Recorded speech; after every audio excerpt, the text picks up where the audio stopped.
this is Travis the Tau Templar. Let's answer the question, what is weight copying and is it a bad thing for the Bittensor network? Remember, miners do the work and validators check the work. Validators score each miner at how well the miner is performing its subnet's task. These scores are called weights. They directly affect how much tau a miner is rewarded. When you add up all the weights that a validator gives to all the miners within a particular subnet, it all adds up to 1. There's approximately 200 miners per subnet, so miners are given an emission of less than 1, somewhere around, say, 0.005, depending on the quality of miner and the subnet.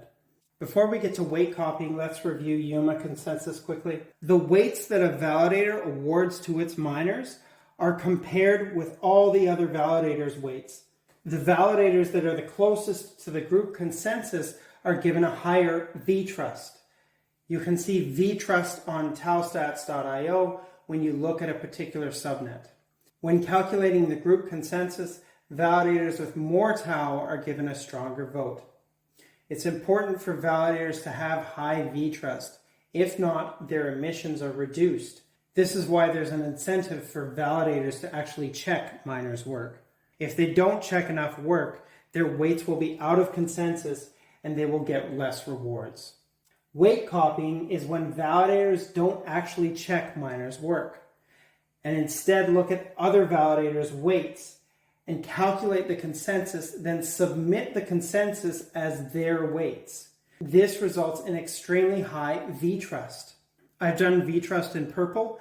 V-trust is how close the validators are to consensus. The highest possible value is 1. It's normal for most validators to have between 0.8 and 0.9 V-trust. The ones with lower than 0.8 V-trust are probably having trouble somewhere and are actively trying to fix it. If they have lower than 0.8, they're definitely not weight copying. A V-trust of lower than 0.8 means that the validator is out of consensus and it's probably actively working to increase that V-trust because it's getting less emissions than it could be. The validators with a V-trust of near 1 are more likely to be weight copiers than validators with less.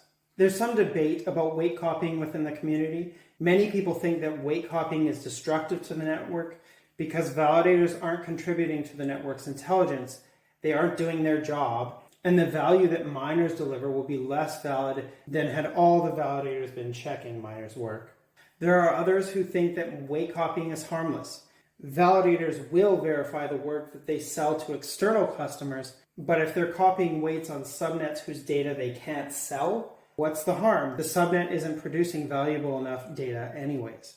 Let's look at solutions. If you are staking tau, you can make sure to stake to a non-weight copying validator.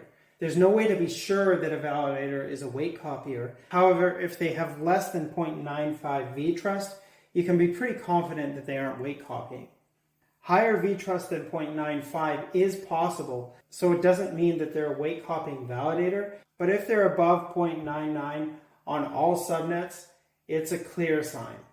If a subnet owner creates a subnet that produces data that is easy to monetize, naturally, validators will want to sell it, and therefore the validators will do the validation work before they sell to customers, and weight copying becomes a non-issue. Recently, subnet owners were given the ability to have validators hide their weights for a given period of time, on the order of hours, so that the best a weight copier can do is look at stale data to copy. They'll surely be out of consensus when they look at old weights and end up with lower V-trust. Subnet owners need to turn on commit reveal. Depending on the commodity produced by the subnet, this could be difficult. That said, some subnets are now using commit reveal. Dynamic tau changes the network so that stakers directly choose which subnets to stake to instead of choosing a validator that might not be weighting the subnets the way the staker wants. It's like going from a representative democracy, where you have to select a representative that likes the same subnets that you do, to a direct democracy where you get to directly stake to your favorite subnets. Almost everyone believes this will solve weight copying. Dynamic tau is still under development, though it's on the testnet right now. I'll do a video on dynamic tau when it's closer to being released. Personally, I think weight copying is just a growing pain for the network. We'll get over it in the next little while. As a user though, I haven't felt affected by weight copying, as I can use Corcel.io or Datura.ai or Talbot or many other validator services with no issue. Thank you.